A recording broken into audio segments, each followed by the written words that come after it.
কবরটা বড় সাংঘাতিক জায়গা।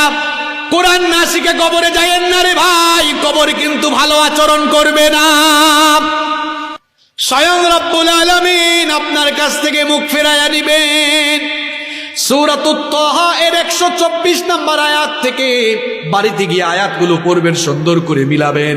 হুজুর কিন্তু বানায় বানায় বলতেছেন না, ভালো করে গিয়ে আয়াতগুলোর তাফসীর বিভিন্ন তাফসীর থেকে পড়ে নেবেন।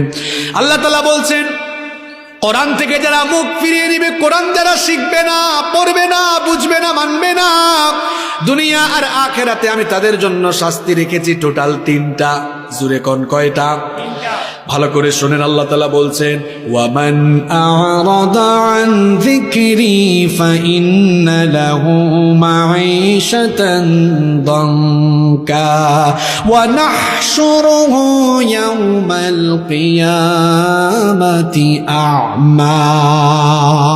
আল্লাহ তাআলা বলছেন, যারা আমার উপদেশ সম্বলিত এই কিতাব থেকে মুখ ফিরিয়ে নিবে, এই কোরআন যারা শিখবে না, বুঝবে না, মানবে না, আমি তাদের জন্য ফাইন্না লাহু মাঈশাতান দানকা, তাদের জীবনটাকে আমি সংকীর্ণ করে দিব।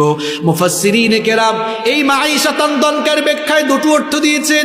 তারা বলেছেন, এর 1 নম্বর অর্থ হলো ওই লোকগুলোর দুনিয়াবী জীবনকে আল্লাহ এমন সংকীর্ণ করবেন, যারা কোরআন শিখবে না, পড়বে না, বুঝবে না, মানবে না, ওই লোকগুলোর জীবন থেকে সুখ শান্তি আল্লাহ কেড়ে নেবেন। বলেন তো, সুখ শান্তি দেওয়ার মালিক কে? আল্লাহ। টাকা পয়সা ক্ষমতা দিয়ে সুখ শান্তি কেনা যায় না। এমন বহু টাকাওয়ালা পয়সাওয়ালা মানুষ আমরা দেখেছি, রাতের বেলা ঘুমাইতে পারে না, কিন্তু দেখবেন অলিতে গলিতে অটো রিক্সা চালায়, রিক্সা চালায়, সারাদিন রিক্সা চালায়, 400-500 টাকা ইনকাম করে এশার নামাজের পরে আলু ভর্তা ডাল ভাত খাই আরাম করে ঘুমায়, আছে না নাই? এই লোক 400-500 টাকা ইনকাম করে রাতে ঘুমাইতে পারে, আর সে হাজার কোটি টাকা ইনকাম করেও ঘুমাইতে পারে না। মনে রাখবেন, টাকা দিয়ে সুখ শান্তি ঘুম কেনা যায় না, সুখ শান্তি দেওয়ার মালিক কে? আরে আল্লাহর এই আয়াত বাস্তবতার সঙ্গে মিলিয়ে দেখেন, আজকে যাদের জীবনে সুখ নাই, তাদের জীবনে আল্লাহর কোরআন নাই। গিয়ে দেখেন ওই মানুষটা এখনো কোরআন পড়তে পারে না, কোরআনটা বুঝে না, কিংবা তার জীবনে কোরআন মানে না। আল্লাহ তাআলা বলছেন, যেই ব্যক্তি কোরআন শিখবে না, কোরআন পড়বে না, বুঝবে না, জীবনে যারা কোরআন মানবে না, আমি আল্লাহ নিজেই তার জীবনের সুখ কেড়ে নেব। এটা তার 1 নম্বর শাস্তি। আর মুফাসসিরিনে কেরাম এই মাঈশাতান দানকার ব্যাখ্যায় 2 নম্বর অর্থ দিয়েছেন, আল্লাহ ওই লোকগুলোর কবরের জীবনটাকেও সংকীর্ণ করে দিবেন। আমার বাবারা, আমার ভাইয়েরা, আগেই তো বলেছি, কোরআনটা না শিখে কবরে যায়েন না, কবর কিন্তু ভালো আচরণ করবে না। ওই লোকগুলোকে যখন কবরে রাখা হবে, কবরের 2 পাশের মাটি তার জন্য আরো সংকীর্ণ হয়ে যাবে। বাবারা, ভাইয়েরা, শুনেন ভালো করে, কবর তো এমনি বড় ছোট জায়গা, মাত্র 3.5 হাত জায়গা।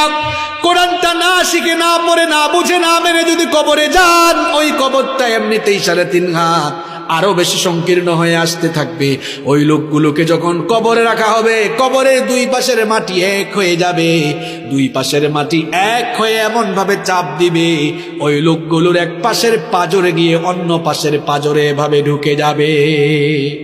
এই রকম করে কঠিন শাস্তি চলতে থাকবে। এটা হলো তার 2 নম্বর শাস্তি। আর 3 নম্বর শাস্তি হলো, আল্লাহ তাআলা বলছেন, ওয়া নাহশুরুহু ইয়াওমাল কিয়ামাতি আ'মা। আল্লাহ তাআলা বলছেন, আমি ওই লোকগুলোকে হাসরের মাঠে অন্ধ অবস্থায় তুলব। ইসরাফিল যেদিন সিংহায় ফুৎকার দিবেন, আসমান জমিন লণ্ডভণ্ড হয়ে গিয়ে কিয়ামতের মহাপ্রলয়ঙ্কারী ঘটনা ঘটবে। সেদিন কবর থেকে সকল মানুষগুলোকে উঠাবেন কে? কবর থেকে যখন এই লোকগুলো উঠবে, যারা কোরআন শিখে নাই, পড়ে নাই, বুঝে নাই, মানে নাই, এই লোকগুলো অন্ধ হয়ে কবর থেকে উঠে হাসরের মাঠের দিকে দৌড়াবে। এরা দেখবে, হায় হায়, আমার বাড়ি তো মনোহরদী জেলায়, আমার বাড়ি তো মনোহরদী উপজেলায় ছিল, আমি তো কানা ছিলাম না, অন্ধ ছিলাম না, চশমা ছাড়াই আমি চোখে দেখতাম, কেন আজ আমি অন্ধ হয়ে হাসরের মাঠের দিকে যাচ্ছি? এই লোকগুলো তখন আল্লাহর কাছে ফরিয়াদ করবে, আল্লাহকে জিজ্ঞেস করবে।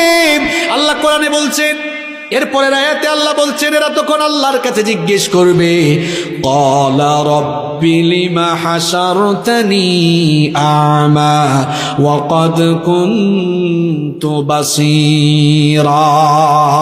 সে বলবে, রব্বি লিমা হাশারতানি আ'মা, আপনি আমাকে অন্ধ করে দিলেন কেন? আমি তো অন্ধ ছিলাম না, দুনিয়ায় চশমা ছাড়াই চোখে দেখতাম, আজ আমাকে অন্ধ অবস্থায় হাসরের মাঠে আপনি উঠাচ্ছেন কেন? জবাব দিবেন কে? পুরুষ মানুষের মতো বলেন, জবাব দিবেন কে? আল্লাহ জবাব দিয়ে বলবেন, এ বান্দা শোন, কেন তোকে আমি অন্ধ করে কবর থেকে উঠালাম, ভালো করে শোন।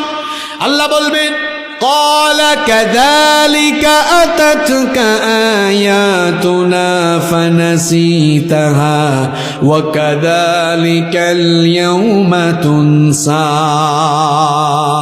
আল্লাহ বলবেন, বান্দারে তোর ঘরে তো আমার কিতাব কোরআন ছিল, এই কোরআনকে তুই মোল্লাদের কিতাব মনে করেছিলি, ইংরেজি শিখেছিস, বিভিন্ন ভাষা শিখেছিস, কিন্তু আল্লাহর কোরআনটা তুই শিখিস নাই। আমার কাছে তোর কিতাব ছিল, তোর ঘরে আমার কোরআন ছিল, কিন্তু চক্ষু থাকিতেও তুই অন্ধ হয়ে গিয়েছিলি। আমার কিতাবটাকে ফানাসি তাহা, দুনিয়ায় থাকাকালীন আমার কিতাবকে তুই ভুলে গিয়েছিলি। ওয়া কাযালিকাল ইয়াউমা তুনসা, দুনিয়ায় বান্দারে তুই যেভাবে আমার কিতাবকে ভুলে গিয়েছিলে, আজ হাসরের মাঠে তোর মতো গোলামকেও আমি আল্লাহ ভুলে গেলাম। চিন্তা করেছেন, আল্লাহ যদি বলেন যা, ওয়া কাযালিকাল ইয়াউমা তুনসা, এভাবে আমিও আজ তোরে ভুলে গেলাম। আল্লাহ যদি বলেন আমি তোকে ভুলে গেলাম, কে আপনাকে আর নাজাত দিবে? কে আপনাকে আর জাহান্নাম থেকে মুক্তি দিবে? আমার বাবারা, আমার ভাইয়েরা, দুনিয়া আখিরাতটা বরবাদ না হোক, এটা যদি চান, আল্লাহর ওয়াস্তে পায়ে ধরে বলি রে ভাই, আগে কোরআনটা শিখেন।